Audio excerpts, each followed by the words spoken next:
Tommy Vassetti? Shit. Didn't think they'd ever let him out.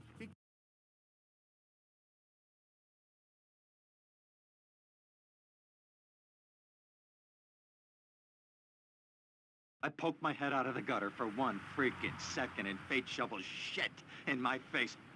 Go get some sleep. What are you gonna do? I'll drop by your office tomorrow and we can start sorting this mess out.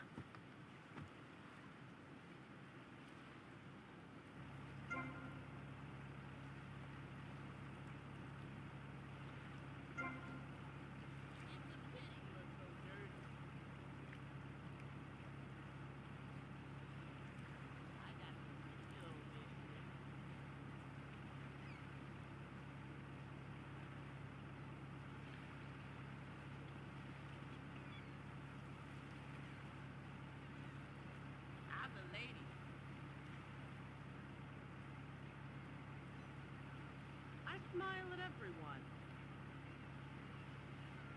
Do I know you?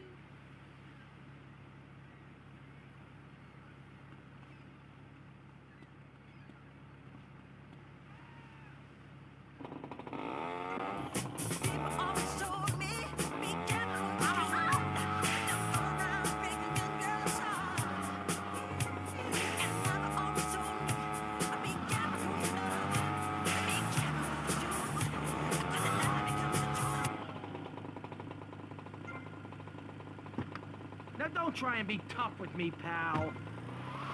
Radios can listen to this radio station. Now back to pressing issues. Shouldn't we give out the phone number? Like I tell the children at the library I volunteer at, look it up yourself. No, you can't go to the bathroom, and stop crying. That's good advice. Now, back to pressing issues. Welcome back to Pressing Issues with me, Maurice Chavez. On our panel, we got the secessionist lunatic John F. Hickory, liberal rich kid Callum Grayshaw, and neo-fascist congressman Alex Shrub. Gentlemen, welcome back. Let's start with you, Mr. Hickory. Why the F? For Florida. I'm a patriot. I've even got an orange grove tattooed all over my groin. Excellent. But back to the matter at hand. Public safety. How do we get guns under control in this city? By giving everyone hope, a dream of a better tomorrow, by encouraging people to grow their own root vegetables. What's the satisfaction of holding a gun in your hand when you could be holding a hoe, planting seeds in a peasant village? Keep your hoes and seeds to yourself. We don't need gun control. If you read the Constitution, it's a sacred document that should not be changed. Under our Constitution, women couldn't vote, but the liberals come in crying crocodile tears. We need to get scaremongers and non-believers, men like you, Chavez, under control. I've got a good mind to have your funding removed. We don't get any funding. Yeah, exactly. Well, good. You won't see a penny out of me. You've got to stop spreading these lies or I'll whip you myself. And I'm not afraid. The Constitution asserts a man's right to bear arms and armed bears and all points in between. Whoever heard of a gun or a bear causing problems? This is all cocky pop or whatever that word is. It keeps the place safe. Trouble is caused by unemployment, and unemployment comes from poor economic performance and lazy people. If you had a job, would you steal a car? Of course not.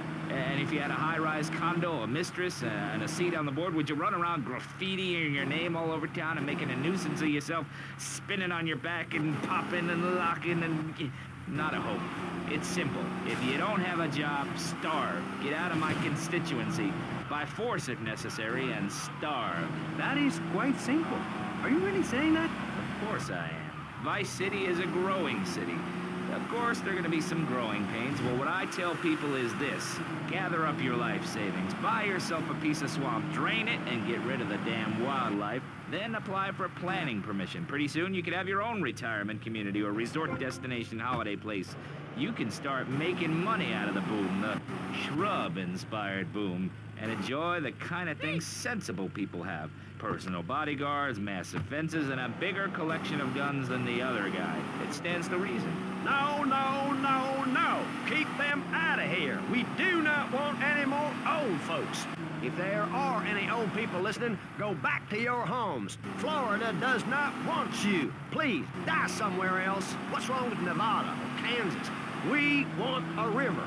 We need a river. The Freedom River. And what about the other crimes? It seems car crime, fashion crime, drugs, everything is on the rise. Absolutely. Of course it is. When I was in Uganda, people were poor, but they were happy. The more you have, the less you have. And that's kind of what I'm all about. There's satisfaction in spending all day weaving a basket rather than just buying one at the store. At one point in Uganda, I saw a great lake of sand and a massive speaking dog. It was a dog of love, not of hate. It was a spirit journey. What are you talking about? I'm talking about hopes, dreams, the magic of television, especially public television. Puppets can say what men cannot. Yes, but how will that stop people taking baseball bats and pounding the living crap out of each other, as I saw in a Mother's PTA group meeting recently? Baseball is our national sport, our national pastime. Joining together as men.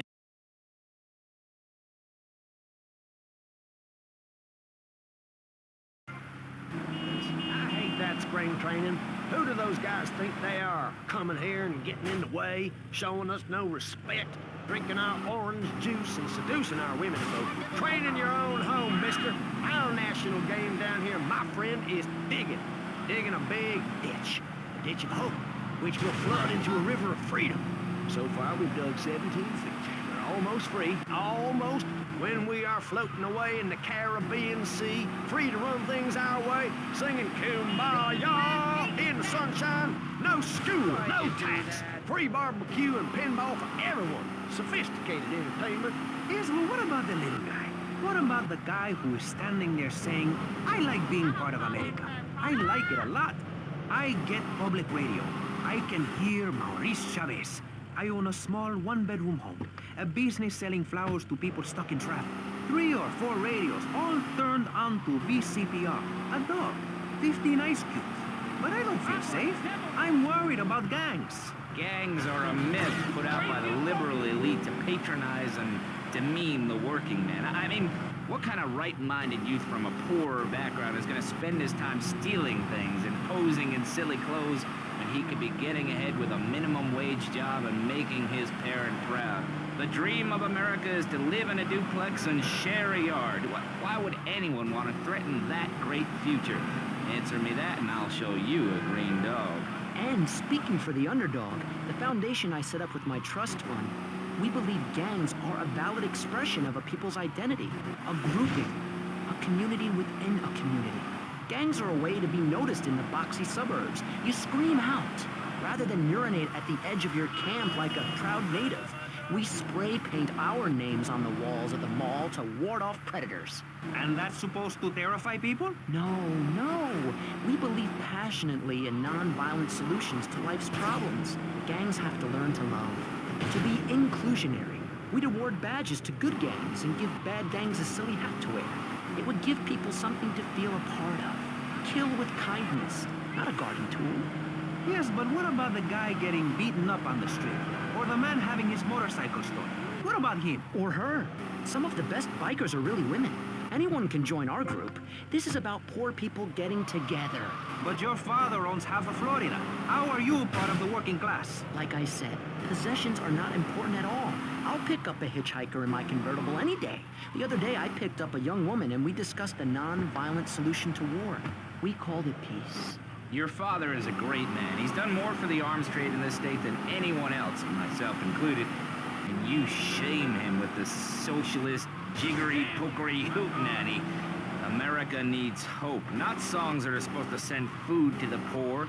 Songs will get you nowhere. This country needs something to aim for, like being rich and laughing at poor people, or being in government and laughing at the electorate. Now, Mr. Shrub, let's not make this personal. I appreciate your attempt to press the point, but we are here to press the issue. My city is in trouble, and I think we're not really providing any serious solutions. So far, we've got secessionists rearing its ugly head for the first time in a century and a half. We've got ignore it, and we've got give everyone a flower. You're all a little unrealistic, yes? Come on now. Maurice? Not to say over-opinionated and moronic, Mr. Crashaw, how do we stop people running amok in the city with machine guns and heavy artillery? You've got to give a man a chance. Prisons are overflowing with wasted potential. Make the guilty men innocent once more. Free them from themselves. How? How on earth do you do that? Well, you could let them off. Marvelous. Great. That's a sensible plan. Then they wouldn't be guilty anymore. We've been doing that for years, you idiot. How do you think we'd keep prison costs down? They ain't by magic or cooking the books. We save that for education. But, as in most things, we in government are saving money so that you don't have to. When we spend less money on services, more goes to administration salaries and expenses, which helps make lives a lot less difficult for everybody. It's about sharing. Sharing your taxes out amongst the select few. That's why I worked so hard at school, so I could reap the rewards now. I thought you worked hard at school because the other kids laughed at you and called you a square. That's a damn lie. They called me wet fart. They called me the Bat because my voice didn't break until I was... My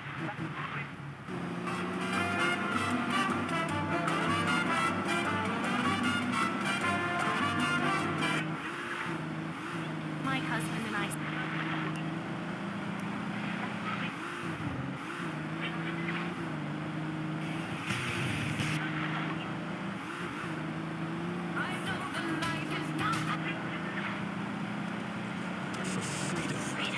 The car for hot excitement.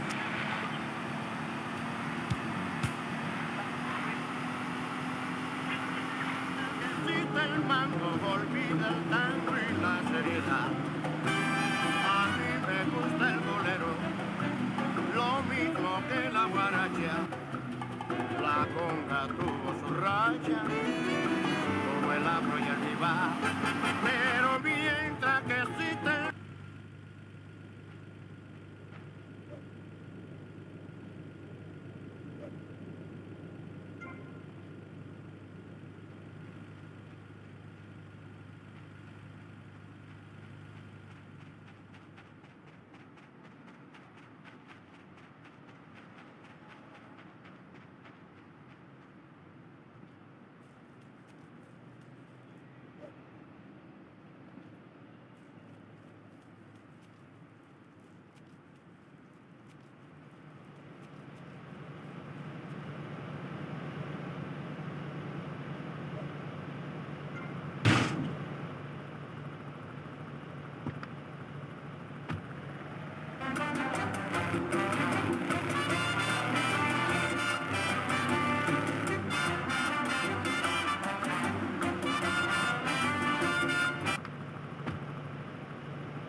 Have you no compassion, man?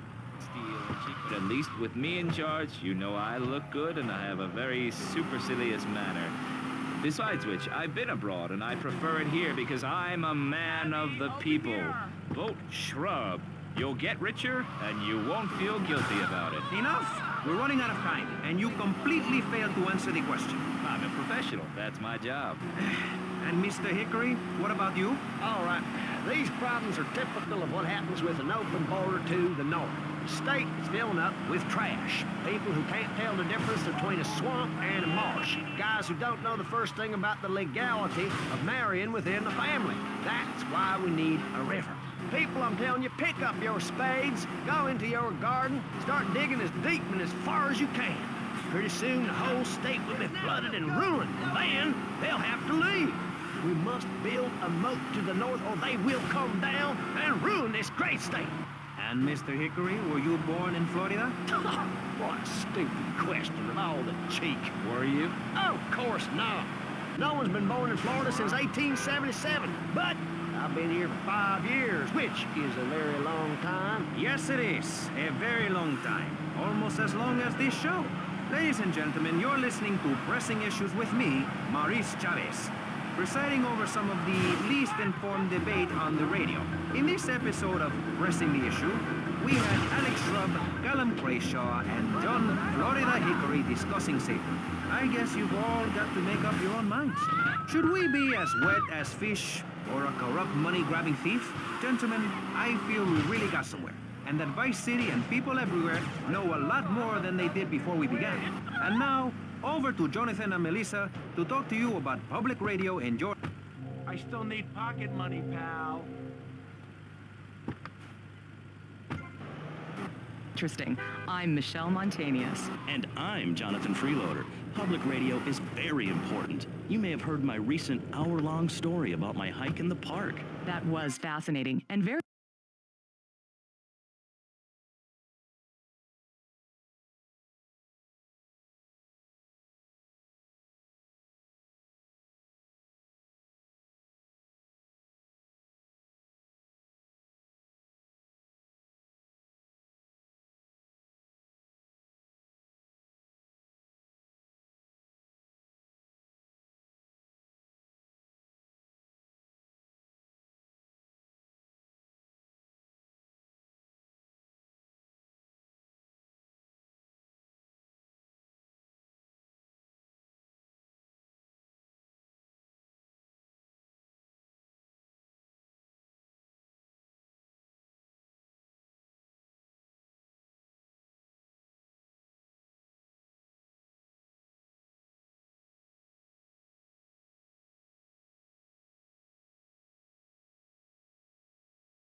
or is it purgatory? And finally, we have Barry Stark, author of the book As Nature Intended.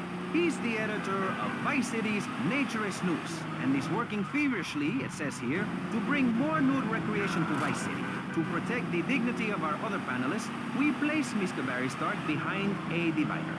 I'm naked back here. It's my right as a person. Yes. Let's start with the obvious, yes? Is it moral to be naked? Yes. You can't stop me. Well, I'm a mother, so I have to deal with this issue every day. My adorable kids have learned that it's wrong to be naked. When it's bath time, they know to put on a bathing costume. That's also the reason there are no mirrors in my house. Nudity leads to bad, naughty things. Maurice, if I may interrupt, I haven't worn clothes since 1982. Clothes are seriously unnatural. Didn't you guys learn anything from the 60s? I had a revelation when I was on holiday in Germany. I'd always felt very constricted. Then it hit me like a slippery fish. Clothes are plain wrong. When you're born, you're not wearing any clothes. When you die, you're not wearing any clothes. I'm going to have to interrupt you there. What if you die at work? What if an enormous piece of machinery falls on you while you're working? Clothes lead to immorality. Nudity stops people from fighting. Have you seen an issue?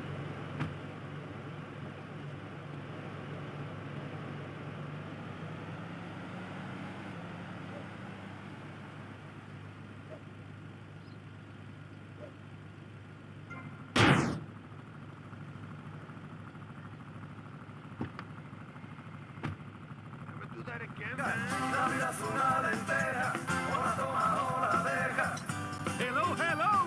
Usted está escuchando la radio que hace la ciudad bailar y sudar. Sacude la ropa. Esta canción está preparada para las mujeres.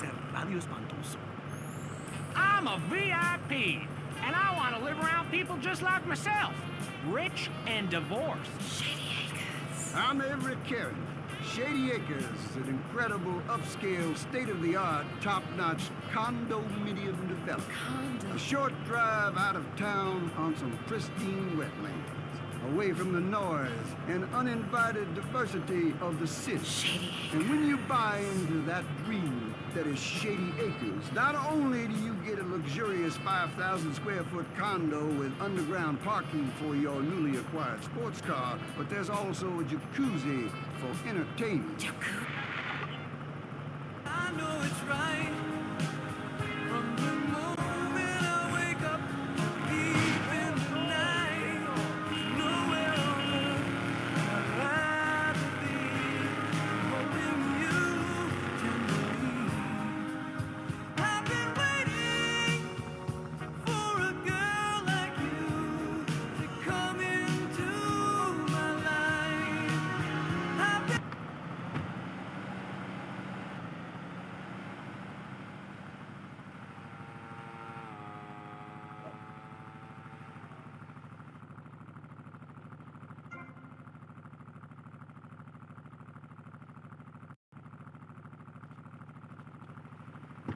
Buzz off!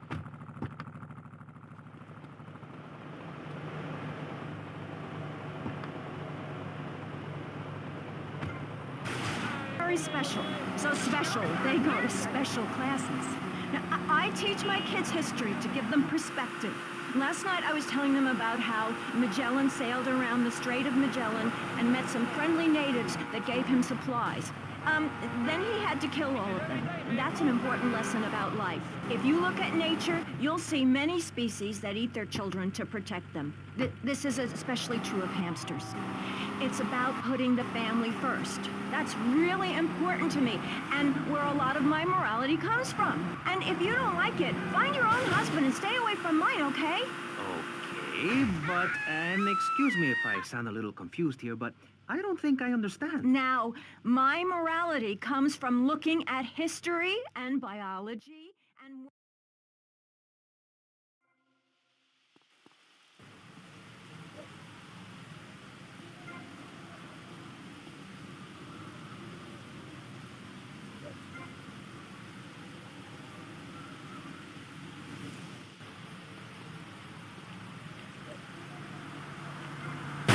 Hurry along, I'm desperate.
Scores are down. Vampire sightings at the mall. Can the family be saved? Or, to put it another way, if we're meant to be monogamous, why weren't we born already married? Jan, over to you. Well, since I'm a happily married mother, I know the family unit is the basis of all society. Now, even when my husband is working late or away on an extended business trip to Hawaii with his secretary, I understand just how important the family unit is in life. He's working hard so I can get another station wagon with even more wood on it. Go on. Tell me more about your family. Well, I like to compare it to nature. After all, it is one planet, even if we do just want to maim and kill each other, especially me. Now, look at sharks and sandworms. Oh, and one of my hobbies, besides making babies and criticizing people, is biology. You learn so much from nature. People these days, they don't grow their own food. They can barely get out of their recliners and make it to the supermarket. I tell you, there is nothing super about that place. Now, kids these days don't know how to preserve and